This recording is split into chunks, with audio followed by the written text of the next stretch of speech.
The volcanic eruptions beginning in September 1957 resulted in a dramatic change in the lives of the people in the Azores, especially on the island of Fayal. The eruption provided the impetus for a large-scale immigration to the United States. This immigration, along with the April 25, 1974 Carnation Revolution and Portugal's membership in the European Union, has resulted in dramatic social and economic changes in the Azores.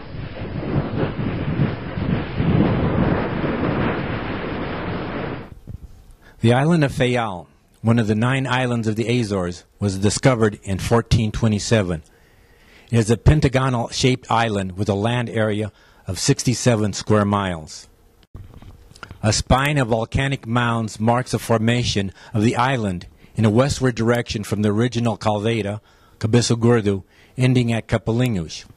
Since its settlement, the island had significant volcanic eruptions in 1672 and 1957 and many destructive earthquakes. The initial Portuguese settlers who came from Terceira in 1432 were followed by groups of Flemish people led by José van Herta, who later became Dutra. The economy of the island has been dominated by agriculture and influenced by international trade and shipping. The American whaling ships started arriving in the late 1700s. It became a coal refueling station for coal-burning ships traveling the Atlantic. International submarine telegraphic cable stations between Europe and the Americas were established in the early 1900s. Prior to World War II, Pan-American clipper planes started using the Bay of Horta as a stopover point. September 16, 1957. A series of small earthquakes occurred off the coast of Fayal. They were of such a small magnitude that the locals did not anticipate any major problems. September 27th. From his whale lookout station, the Vigia, João Faria thought that the disturbed water off the islets of Capelinhos were a school of whales. He signaled that whales had been spotted. The turbulent waters heralded the beginning of the Capelinhos eruptions, lasting more than a year, and would become one of the most studied volcanic eruptions in history. The eruptions would alter the history of the Azores and add immensely to the fabric of society in the United States. The volcanic activity quickly gained strength.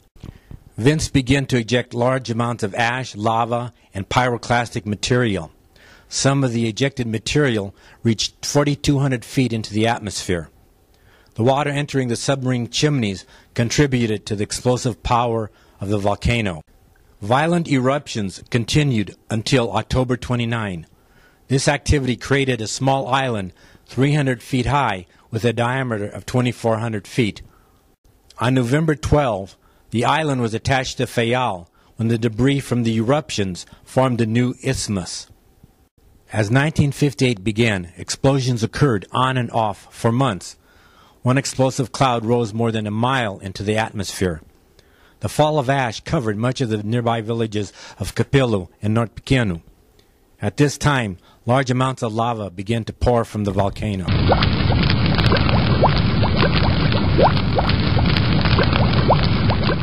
On May 12, 1958, known as the night the earth shook, 450 earthquakes spread terror in Fayal. The number and intensity of these quakes convinced many that they would not survive the night. These tremors also caused vents to open up in the caldera of Fayal.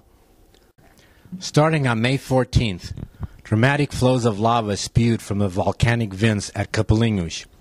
A lake of molten lava was created. These Strombolian eruptions, like those of Mount Vesuvius, were spectacular displays of lava and ejected material, along with a tremendous amount of noise.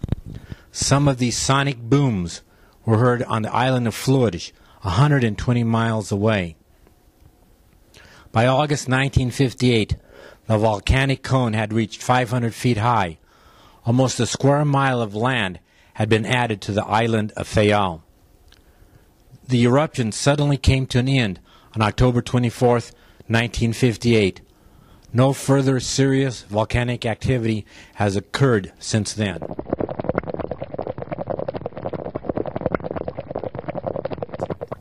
The Capelinhos Lighthouse was built in 1903 to mark the western tip of the island of Fayal.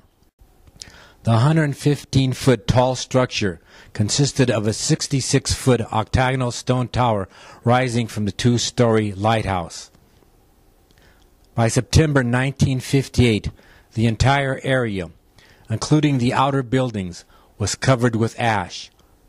The roof had collapsed as a result of falling projectiles and the weight of the ash. The remains of the lighthouse have become a major symbol of the destructive power of the Capelinhos eruption.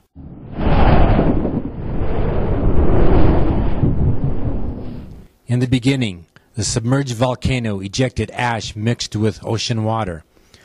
The westerly winds drove ash-laden storm clouds over the western part of the island.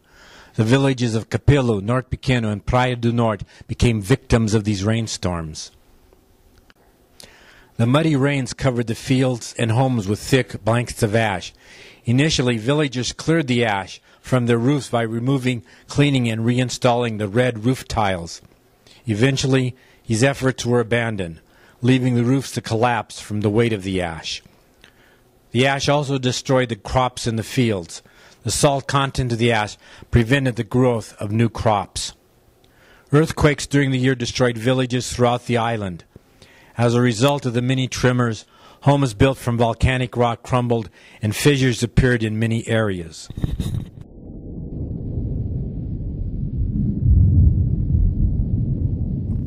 The plight of Fayal's people received international attention. In the United States, one result was the passage of the Azorean Refugee Act in 1958. The bill allowed the issuance of 1,500 special immigrant visas to family heads. John F. Kennedy, senator from Massachusetts, was a co-sponsor of this bill. A subsequent amendment to the bill raised the number to 2,000. By 1965, special quota legislation became unnecessary because of the new Immigration and Nationality Act. This act allowed 20,000 immigrant visas per year from any one country. As a result of these bills, as well as immigration opportunities in Canada, over 130,000 people left the Azores between 1957 and 1977. Of these, 85,000 came to the United States. The population of the Azores is approximately 245,000 people today. Fayal's population is about 15,000 individuals as compared to the 25,000 who were there in 1957.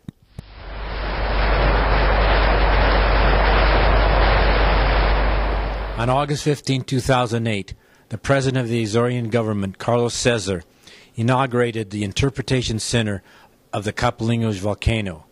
This center, in an underground area fronting the destroyed lighthouse, consists of a series of exhibit rooms as well as a 60-seat auditorium. The new structure represents an investment of nearly €6 million, or more than $8 million.